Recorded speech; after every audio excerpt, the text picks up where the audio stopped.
जब तक हमारे अंदर भोगों की भोगने की प्रबल लालसा है तब तक बहुत दुर्गति है। अभी आप समझ नहीं रहे हैं, बहुत दुर्गति। जितने दंड हैं, जितने रोग हैं, जितनी गतियां दुर्गतियां, ये सब भोगों के कारण ही होती है। विचार करके आप देख लेना। नित्य युक्त, हमें नित्य युक्त वैसे हम हैं ही, पर स्वीकार करना होगा कि मैं प्रियालाल का, प्रियालाल मेरे, और फिर उनका निरंतर नाम जप, निरंतर नाम कीर्तन और बार बार प्रणाम। पूज्यपाद श्री उड़िया बाबा जी के वचन कि भगवान के श्री विग्रह के सामने से जय बार निकले तय बार प्रणाम करें, गुरुजनों के सामने जय बार जाए तय बार प्रणाम करें। उससे आपका अहम नष्ट होगा, शरीर निष्पाप होगा और आपकी आयु बढ़ेगी, आपकी बुद्धि शुद्ध होगी, आपका श्री वैभव बढ़ेगा। अब हम इतने अभिमानी हो गए हैं कि हमारा प्रणाम करने की तो बात जाने दो, मृदु वचन बोलने की भी सामर्थ्य नहीं रह गई। नाक में गुस्सा है, कड़ुआ स्वभाव है, हिंसात्मक वृत्ति है, नम्रता, दैन्यता, शीलता, ये सब सद्गुण अंतर ध्यान हो गए। आसुरी भाव, राक्षसी भाव की वृद्धि हो रही। कैसे हम सुख शांति आनंद का अनुभव करें? पूज्य श्री राधा बाबा कहते हैं, मेरी बात मान लो भैया, तुम केवल हमारे प्रभु श्री हरि पर श्रद्धा कर लो, बिना कुछ देखे भगवान तुमको प्यार कर रहे हैं, ये तुम्हें अनुभव होने लगेगा। आप केवल प्रभु को अपना मानिए कि प्रभु मेरे वही हैं, पर आप नहीं मानते। मान लो तो आनंद से युक्त हो जाओगे। मैं बार बार आप लोगों से प्रार्थना करता हूं कि मेरी बात समझने के लिए आप अधिक से अधिक नाम जप करें। बड़े बड़े संत महात्माओं से मिला हूं, उनका यही अनुभव है कि जो जितना अधिक भजन करेगा उतनी जल्दी ही वो दुखों से हट करके आनंद में डूबेगा। पुनः ध्यान दीजिए, बड़े बड़े संत महापुरुषों का अनुभव है कि जो जितना अधिक नाम जप करेगा, भजन करेगा, उतना ही वो दुख अशांति से दूर होकर आनंद में डूबेगा। प्रभु में श्रद्धा इतनी बढ़ाओ कि वो प्रेम रूप धारण कर ले और मेरे हृदय में लगन लग जाए कि अब मुझे भगवान के दर्शन करने हैं। क्योंकि उनके दर्शन का ऐसा फल है, फिर कभी स्वप्न में भी दुख नहीं मिल सकता, आ ही नहीं सकता, दुख आ ही नहीं सकता। बहुत बहुत बढ़िया अवसर है। सत्संग के प्रभाव से, भगवत कथा श्रवण के प्रभाव से, नाम जप के प्रभाव से ये चाह प्रकट होती है। ये चाह प्रकट होना बड़ी दुर्लभ बात है कि बस इस जन्म का लक्ष्य है निरंतर भजन करते हुए भगवत प्राप्ति करना। आज तक जितने भी बड़े बड़े महापुरुष हुए हैं, सबके जीवन में मूल प्रभु के नाम का जप रहा है, नाम का स्मरण रहा है।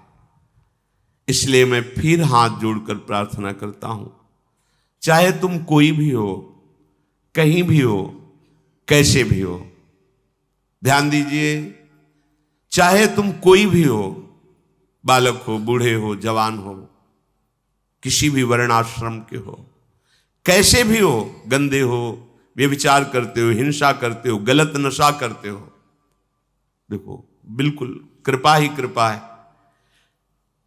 बस तुम एक बात मेरी मान लो, फिर तुम सुखी हो जाओगे। क्या?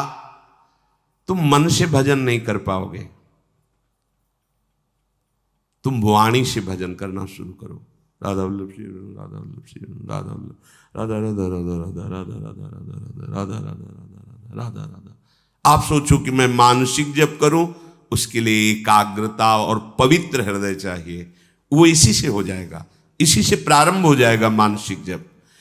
आवश्यकता है अधिक, जब जरूरत हो तो बोलो, नहीं तो कम बोलो। व्यर्थ में मत बात करो, नाम उच्चारण करो। तुम्हारे ओंठ हिलते रहने चाहिए। वो एक अवस्था होती है जिसमें परावाणी में नाम समा जाता है। ये वैखरी है, जो हम बोल रहे हैं वैखरी है। फिर एक जो ओठ चल रहे हैं केवल मध्यमा है, और जो गले से भजन होता है पश्यंती, हृदय देश से परा मूलाधार केंद्र में जाकर के जहां से वाणी का प्रकाश होता है वहीं जाके नाम बैठ गया। आप तो जपना थोड़ी है, अजपा जाप निरंतर भजन होता है। परा पश्यंती मध्यमा वैखरी। तो पहले उपासक को, कोई भी हो, कैसा भी हो, कहीं का भी हो, आप व्यसन नहीं छोड़ पा रहे, नशा नहीं छोड़ पा रहे, गंदी बातें नहीं छोड़ पा रहे, चिंता मत कीजिए। जब आप बलशाली होंगे तो अपने आप ये सब छोड़ देंगे। बल क्या?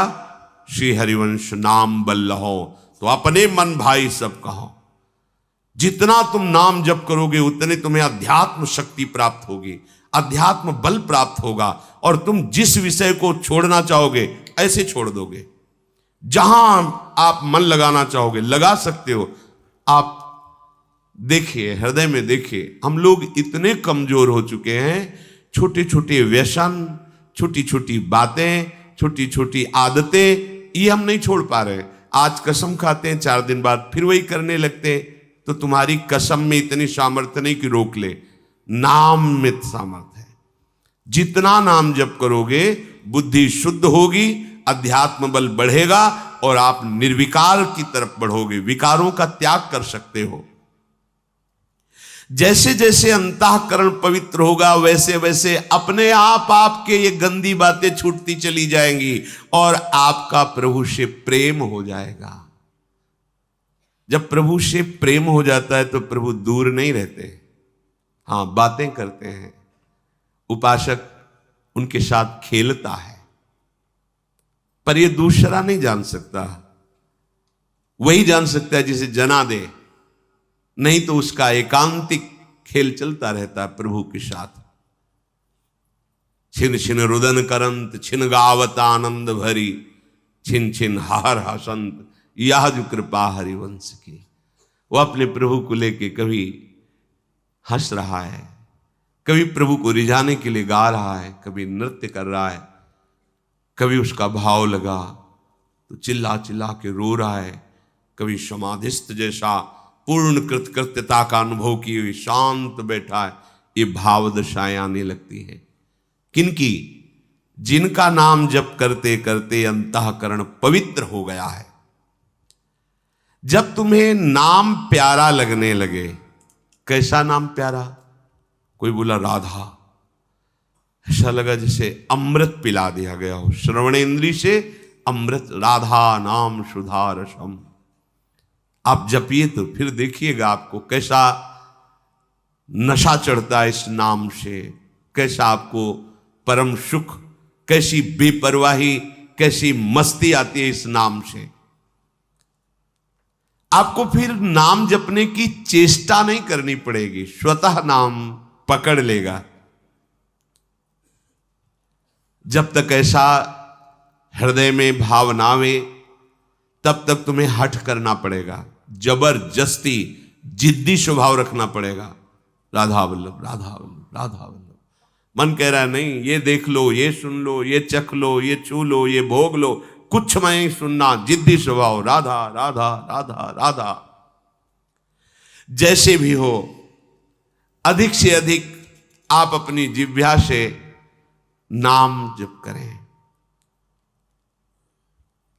प्रभु की कृपा आपको कैसे संभालेगी ये खुद आप वर्णन करेंगे आगे चल करके।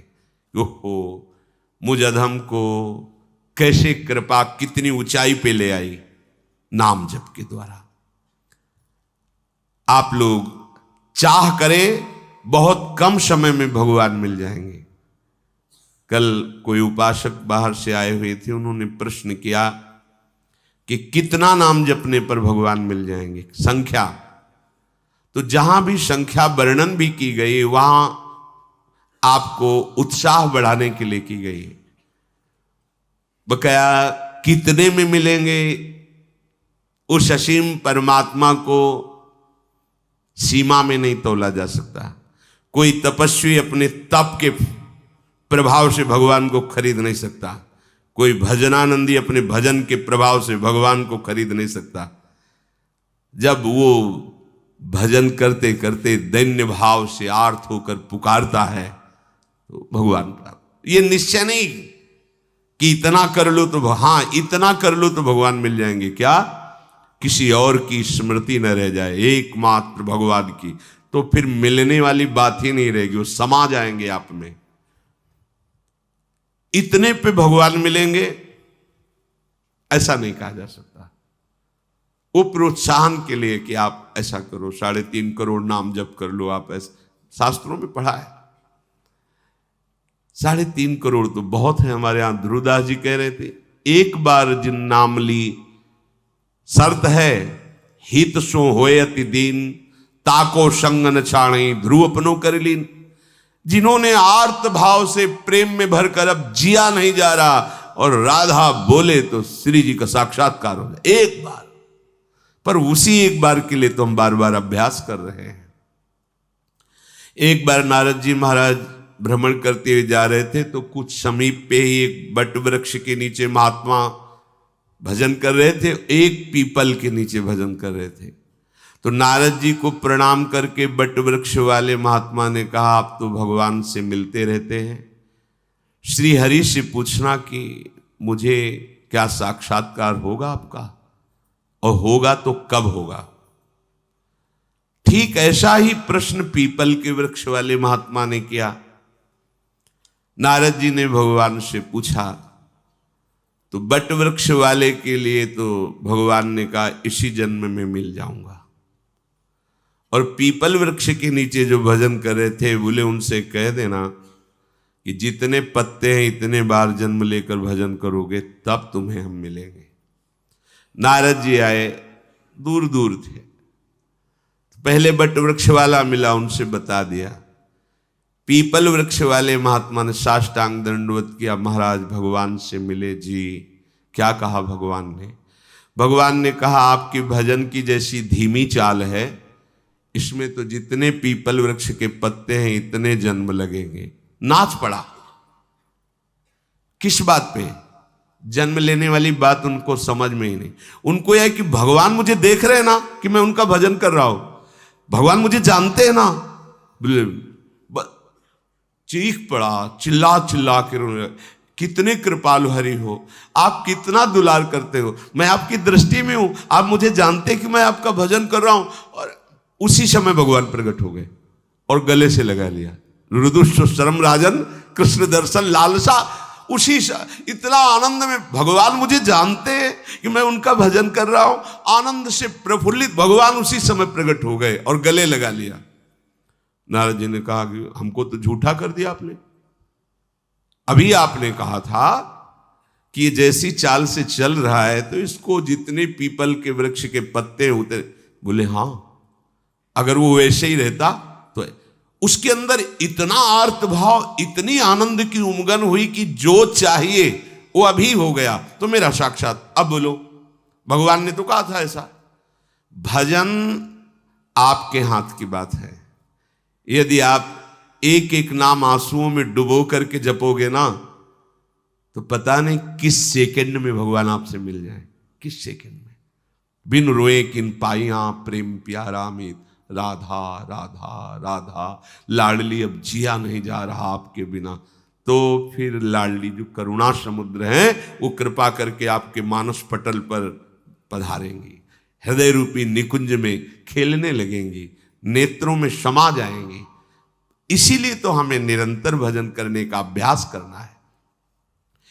स्मर्तव्या सततम विष्णुर विस्मर्तव्यो न जातुचित, सर्वे विधि निषेधा स्यूरेतयोरेव किंकराहा। बस हमारा एक ही कार्य है, स्मर्तव्या सततम, सतत अपने प्रियतम का स्मरण करना। अब थोड़ा कठिन बात हो गई, ये जप के परिणाम है, जप जिह्वा से उपांशु से, लेकिन स्मरण अलग चीज हो गई, याद में बैठा है उनकी। जैसे कोई दिल को मसला करे, शायद इसको ही इश्क कहते हैं। पूज्य भाई जी हनुमान प्रसाद पोद्दार जी ने प्रेम दर्शन में लिखा। शायद इसको शायद शब्द इसलिए लगाया कि अनिर्वचनीयम प्रेम स्वरूपम। एक अजीब सी पीड़ा हृदय में हो रही, कुछ अच्छा नहीं लग रहा। बस बावरो सो रस में फिरे खोजत नेह की बात, कोई प्यारी जू प्यारे जू की चर्चा सुना दे, कोई मुझे हमारे प्रीतम से मिला दे, मुझे भगवान से मिला दे। ऐसी लगन, वो स्मरण, ये आंतरिक वृत्ति है। जब ये अलग क्षेत्र है। स्मरण, स्मरण जब जागृत होता है तो ये कभी नहीं हटता, कभी नहीं, ना तो जागृत में, ना स्वप्न में, ना सुषुप्ति में भी नहीं हटता है। निद्रा समाधि स्थिति, वो गोरे चरणारविंद में ही सुषुप्ति जैसा दिखता है पर वो सोता नहीं। हर समय प्यारी जू प्यारे जू की मधुर स्मृति पूर्ण विश्राम स्थल है उसके लिए। जितनी विधियां हैं, जितने निषेध हैं शास्त्रों में, ये करो ये ना करो, उन सब का फल है तुम्हारे हृदय में भगवत स्मृति जागृत हो जाए। संपूर्ण शास्त्रों के स्वाध्याय का ज्ञान का फल है भगवत स्मृति जागृत हो जाए। जैसे गीता जी पूरी सुनने के बाद अर्जुन जी ने कहा, नष्टो मोहा स्मृतिर लब्ध्वा त्वत्प्रसादान मयाच्युतः। हे अच्युत, हे गोविंद, आपके कृपा प्रसाद से मोह नष्ट हो गया, अब स्मृति जागृत हो गई। स्मृति, हम लोग परिवार की स्मृति में, भोगों की स्मृति में मगन हैं। देख लो, स्मृति बिना प्रयास के होती है। हम परिवार के चिंतन के लिए पद्मासन लगा के नहीं बैठते, भोगों के चिंतन के लिए हम कोई चेष्टा नहीं करते। बिल्कुल बाह्य चेष्टा रहित अंदर में पूरा का पूरा चिंतन भोगों का, परिवार का, सुख सामग्रियों का जैसे चल रहा है, ऐसे जब भगवत स्मरण चलने लगे, ये बात बन गई। यश स्मरण मात्रेण, तभी लिखा है स्मरण मात्रेण जन्म संसार बंधनात् विमुच्यते। जिनका स्मरण मात्र जन्म और मरण के चक्र से छुटा देता, विमुच्यते।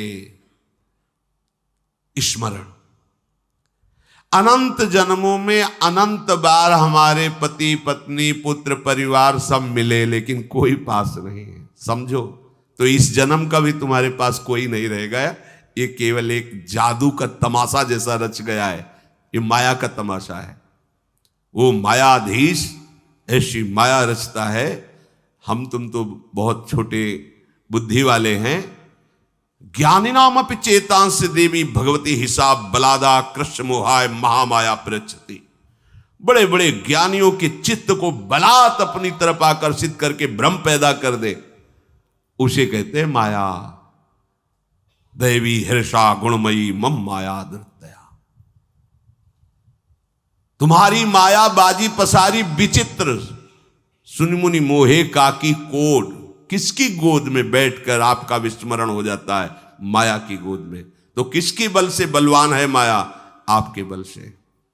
इसलिए जब तक आपका कोई आश्रय नहीं लेता, तब तक माया के चाल को समझ नहीं पाता है। अनंत बार तुम्हारे मां हुए, पिता हुए, परिवार हुए, बिछुड़ गए। इस जन्म में भी वैसे ही है, बिछुड़ गए। ना कभी वो रूप था, ना कभी वो रूप मिलेगा। बीच में जो भास रहा है वो श्री कृष्ण ही उस रूप में है। जिस रूप को तुम माता पिता परिवार मान रहे हो मेरा प्रभु है, ऐसा मान लोगे तो जीवन मुक्त हो जाओगे। नहीं मानोगे तो मोह में फंस करके फिर दुर्गति को प्राप्त होगे। अनंत बार ये मैं, ये मेरा कह करके तुम मरते रहे और तुम्हारा मोह बंधन दृढ़ होता रहा। अब तो समझ जाओ, इस जन्म में एक बार तुम थोड़ी हिम्मत करो और हृदय से, सच्चे मन से प्रभु श्री कृष्ण को, श्री हरि को अपना मान लो। एक बार हृदय थोड़ा मजबूत करो। ये मजबूत होता है सत्संग से। और पुकारो कि प्रभु मेरे हो आप। पुकारो मीरा जी की तरह, मेरे तो गिरधर गोपाल दूसरो न कोई, ये है ही नहीं दूसरा। जैसे आप कह दो फिर ये सब वास्तविक नहीं है, केवल भास रहा है, तो हंसी आती है। जब वो दिखाते हैं तब हंसी आती है कि वाह, बड़े प्रवीण हो आप, छुपने में बड़े प्रवीण हो, छुपा छुपी का खेल। ऐसे छुपे हुए तुम जान ही नहीं सकते, ये प्रभु हो सकता है भला? वो है, वही है। मत्ता परतरम नान्यस वासुदेवा सर्वम ईशावास्य विदम सर्वम यत् किंचे जगत्याम जगत। पर कैसा छुपा छुपी का खेल खेल रहा है, वो दिखाई नहीं दे रहा। यदि इस जन्म में तुम हमारी बात मान गए तो दशा बदल जाएगी तुम्हारी, ये रोना मिट जाएगा। ये जो हम अभाव में रो रहे हैं ना, ये हो जाता तो ठीक है, ये हो जाता तो ठीक है, ये हो जाता तो ठीक है। एक बार तुम श्री कृष्ण को अपने हृदय के भावों को समर्पित करके देखो, निहाल हो जाओगे। मेरी प्रार्थना है इस जन्म में भूल मत करना। पूज्य श्री राधा बाबा के मेरी प्रार्थना है इस जन्म में भूल मत कर देना। हृदय की सारी शक्ति को समेट करके एकमात्र प्रभु के चरणों का आश्रय ले लो। फिर कृपा में तुम्हें कैसे चलाते हैं तुम देख लेना। तुम्हारी नियत भर ठीक हो जाए, नियत प्रभु को पाने की, प्रभु को अपना मानने की, फिर आप देख लेना। इसलिए मैं अंतर हृदय की बात तुमसे कहता हूं कि प्रभु के बिना तुम्हारा दुख, तुम्हारी अशांति, तुम्हारी समस्याएं कोई नहीं हटा सकता। ये तुम भूल मत करो कि कोई ऐसे हाथ कर देगा, कोई तुम्हें फूल माला दे देगा, कोई जंतुर दे देगा, कोई कुछ कर देगा। हम अश्रद्धा नहीं करते, पर भाई देखो, तुम्हारे कर्म जितने प्रबल है तुम्हें दंड देने के लिए, किसी जंतुर में इतनी ताकत नहीं है, किसी राख में इतनी ताकत नहीं, किसी फल फूल में इतनी ताकत नहीं, किसी आशीर्वाद में ताकत नहीं। खुला समझ लो, बड़े बड़े महापुरुषों के, संतों के वचन और शास्त्रों के वचनों के अनुसार हम तुम्हें कह रहे हैं। को न काहू के सुख दुख कर दाता, और निज कृत कर्म भोग सुन भ्राता। बस किसी के प्रभाव से तुम सन मिटे की विधि के अंका, तुम्हारे आशीर्वाद से विधि के अंक नहीं मिट जाएंगे। अगर कोई मिटा सकता है तो वो भगवान है। मुकदमे में हार गए हो, फांसी की सजा अब भी बच सकते हो अगर राष्ट्रपति क्षमा कर दे। ये अनंत ब्रह्मांडों का स्वामी है श्री कृष्ण। अगर ये क्षमा कर दे तो हम सर्व पापेभ्यो मोक्षयिष्यामि मा शुचा, कोई तुम्हारा बाल बांका नहीं कर सकता। यद्यप तुम मुकदमा हार गए हो, यमराज ने फाइनल कर दिया कि तुम्हें अमुक नरक मिलेगा, लेकिन तुम्हें नरक स्वर्ग की बात क्या, भगवान अपनी गोद में बैठा लेंगे यदि तुमने हमारे प्रभु का आश्रय लेकर नाम जपना प्रारंभ कर दिया। जिस समय ध्यान से सुने, बड़े महापुरुष के वचन है। कोई हृदय से ऐसा कहता है कि आज से मैं राधा कृष्ण की शरण में हूं, प्रियालाल की शरण, उसी क्षण से उसका मंगल विधान शुरू हो जाता है। उसी क्षण से मंगल की नींव पड़ गई। अब थोड़ा मंगल को समझना होगा। हमारे समझने वाले मंगल में और प्रभु के विधान मंगल में अंतर है। हमारे समझने में मंगल होगा हमारे भोगों की मांग पूरी होने में, लेकिन ये बात नहीं है। फिर सोच के देख लो, जिन भोगों को तुम चाह रहे हो वो किसी के पास है, वो कोई और भोग चाह रहा है, मंगल नहीं है। तो जब हम प्रभु की तरफ चलते हैं तो हो सकता है हमारा माना हुआ मंगल नष्ट कर रहे हो। तो हमें उस समय ये प्रश्न नहीं करना चाहिए कि जिस दिन से भजन शुरू किया उस दिन से विपत्ति ही विपत्ति आ रही। क्योंकि मंगल भवन ने मंगल की नींव रख दी तो तुम मंगल का परिचय जानते नहीं हो। अब वो मंगल का महल खड़ा करेगा। अब रो चाहे चिल्लाओ, वो ऐसा डॉक्टर नहीं कि तुम भाग जाओ वो तुम्हें छोड़ दे। एक बार जिसका हाथ पकड़ लिया मंगल भवन में बैठाल के ही छोड़ा है और संसार अमंगल भवन है। यहां कभी किसी का भोगों से मंगल नहीं हुआ, ना होगा, ना हो रहा है। पर भ्रम से हम ऐसा मानते कि इतने रुपए अगर भगवान दे दे तो हमारा मंगल हो जाएगा, हमें सुंदर सुंदर ये सब भोग सामग्री मिल जाए तो जय श्री हरि की बड़ी कृपा हो गई। तुम्हारे सोचने से नहीं होगी, हरि जिस तरह मंगल होगा वैसा करेंगे। कई लोग कहते हैं कि नाम जप में हमारी प्रीति नहीं होती, तो हम कहते हैं चाह करो नाम जप की। पर ये चाह कैसे उत्पन्न होती है? ये संतों के संग से होती है। भजन न होई संग बिनु, भजन बिना नहीं प्रेम। जब हम भजन करने वाले संतों का संग करते हैं तो हमारे हृदय में भजन की चाह पैदा होती है। क्योंकि संत संग से बहुत जल्दी पातक नष्ट होते हैं। दरस परस अघनास, बिना प्रयास के पाप नष्ट होते। उनके दर्शन करने से, उनकी बात सुनने से, उनकी चितवन से पाप नष्ट होते हैं। हम जैसे तीर्थ स्नान आदि करते हैं तो उससे भी पाप नष्ट होते हैं, पर अंतर है। पाप तो नष्ट हो सकते हैं लेकिन पाप की प्रवृत्ति बनी रहती है। तो जैसे ऊपर से ऐसे काट दो तो और कई किनगा प्रकट हो गए। तो पाप का मूल जो दुर्वासनामम सदा परिकर्षयन्ति पाप प्रवृत्ति, संत जनों के संग से सीधे जड़ में प्रहार होता है, पाप प्रवृत्ति का विनाश होता है। इसलिए गंगा पापम शशीतापम दैन्यम कल्पतरुस्तथा, लेकिन पापम तापम तथा दैन्यम हरति साधु समागमा। यदि भगवत प्रेमी संतों का संग मिल जाए तो पाप ताप साप सब नष्ट हो जाते हैं। कोई भी चाह जब तक संसार की है तब तक असली भजन की चाह नहीं प्रकट होती है। बोले ये तो बाबा जियों के लिए है भजन की चाह, हम तो भाई गृहस्थ, हमें तो भोग चाहिए ही। देखो, चाहिए नहीं तुम्हें, बात समझ लीजिए।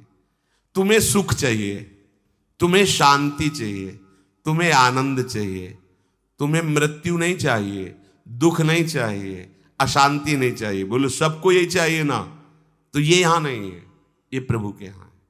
प्रभु के नाम में, प्रभु के रूप में, प्रभु की लीला में, प्रभु के धाम। अब आपको चाहिए, ये ढूंढ इधर रहे तो कैसे मिल जाएगा? तो बोले फिर हमारा जीवन कैसे चलेगा? तो इस भजन का प्रभाव ही ऐसा है कि ये जितनी भोग सामग्रियां तुम चाह रहे हो तुम्हारे पीछे डोलेंगी। अभी तुम समझते क्या हो? ब्याज में तुम इस लोक से परलोक तक सम्माननीय हो जाओगे। सारी सुख सिद्धियां तुम्हारे चरणों में, मूल में भगवान मिलेंगे। हरिवंश महाप्रभु के यही परलोक। भला कसम दिलाने की क्या थी जरूरत? लेकिन महाप्रभु इसीलिए कह रहे कि अज्ञानी जीव मानेंगे नहीं, तो आचार्य स्वरूप होके कह रहे मेरी सो तुम्हें हमारी कसम है, हमारी बात पर विश्वास कर लो, तुम इस लोक और परलोक में सदा सुखी रहोगे। तो संतों का संग मिला तो मतलब हमारे भाग्य खुल गए। दरस परस अघनास बास निज संग करो दिन, तीन मुख हरिजस सुनत श्रवण मानो न तृपित छिन। कलि अभद्र वर्णत सहस कलि कामादिक द्वंद्व। तब जितने कलयुग के द्वारा कुचाले हैं, संत संग करने वाले के ऊपर रंग नहीं लाएंगी। पर शर्त है केवल संत संग ही हो, बाद में कुसंग नहीं होना चाहिए। कई तरह का कुसंग होता है, एक वृत्ति का होता है, एक व्यक्ति का होता है। दुर्वासना का दर्शन, दुर्वासना का चिंतन, दुर्वासना का श्रवण, ये सब हमारे सत्संग पर बाधा पहुंचा देता है। सत्संगी को बहुत सुरक्षित रहना चाहिए जब तक भावना सिद्ध ना हो जाए।